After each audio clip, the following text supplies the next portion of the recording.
na sa kadagatan ang kapin 300 ka mga ulahing napusa nga itlog sa pawikan sa Cleanergy Park sa Punta Dumalag, Davao City. Ani ang report ni Sheila Vergara Rubio.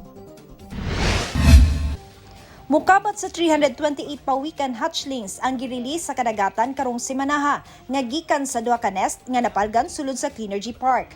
Usa sa mga nest maong na-document nga gipangitlogan ni Turtle Cleanergy, ang hawksbill turtle nga na-rescue niadtong 2017 kinsa mibalik sa maong park aron maitlog. Karong tuiga aduna nay napulo ka nest ang na-discover sulod sa park. Ang mga itlog sa upat ni ini ka nest ang nauna nang na-release nga moabot sa 491 pawikan hatchlings. Sukad 2014, ana sa 5,621 hatchlings ang na-release. Para gipanawagan sa tagdumala sa park nga suportahan ang pagsalbar sa mapawikan ng mga critically endangered. We continue to call for support to help save the pawikans. These hawksbill turtle are critically endangered. Their survival rate is very low.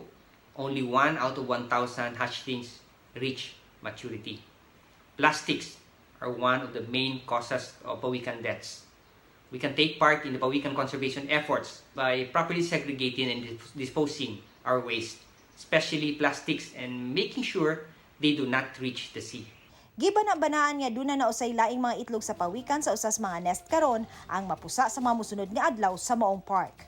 Ako si Sheila Vergara Rubio para sa One Mindanao.